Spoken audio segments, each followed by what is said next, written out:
Hi guys! Ngayon naman, isa-solve natin gamit ang POMCOM ang queuing theory model number 2 which is the MMM. Then, una, pag na-open na natin ang POMCOM model, i-set na natin ang module sa waiting lines. So, lalabas na dito yung mga queuing theory models. So, dahil walang MMM dito o yung model 2, ang gagamitin natin is the MMS.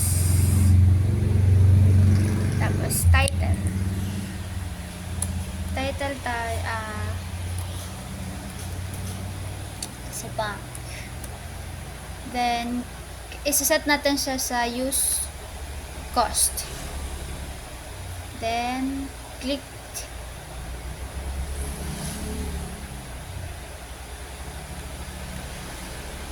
Okay. Then, lalabas dito yung arrival rate or the lambda.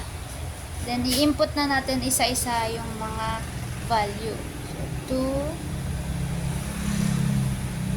Oh.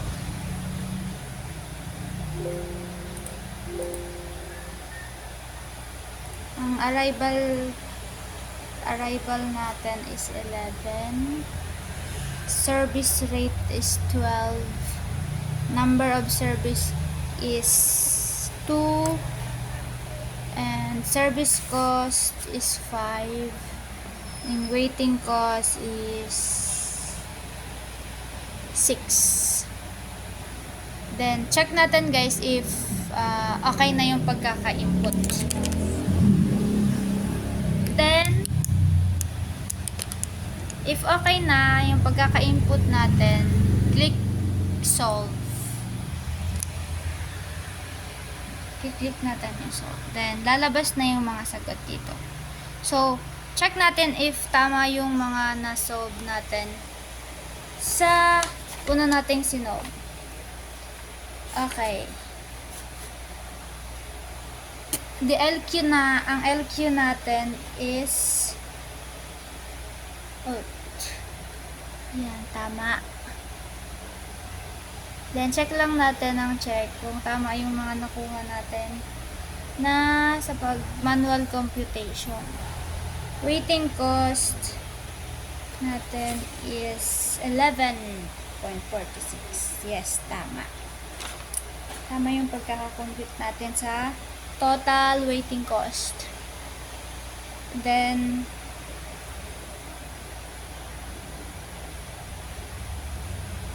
kapag kailangan pa nating maghanap ng or gusto niyo pa makita yung mga iba pang table, pwede natin i-click yung ito, yung mga nasa baba. Then, check nyo din if tama yung mga ginawa nyo or tama yung mga na-compute nyo. Then, cost versus servers, ito. Total cost on waiting, 11.46. Tama. Then 11 and 15. Then next naman is sensitivity of numbers. Average number of Q or LQ natin. The LQ is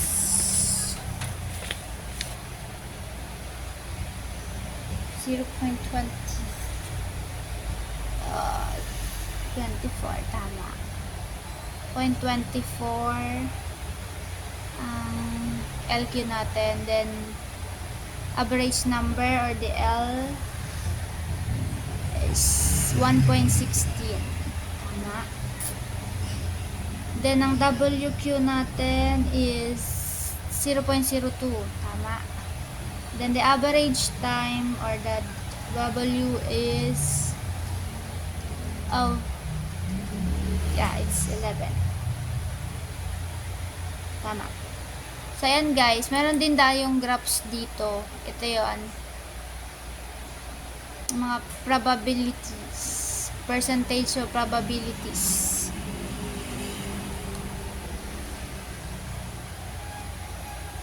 Then, yun lang guys. Yan, cumulative probabilities, the cumulative. Yan yung mga graphs natin. So, based sa POMCOM, makukuha natin or malalaman natin tama yung manual computation natin if same din sa POMCOM yung mga nasagutan natin sa manual computation. So, based naman sa POMCOM, tama naman lahat ang ating mga na-compute or sa manual computation natin. Tama sila lahat. Yan lang guys. Thank you.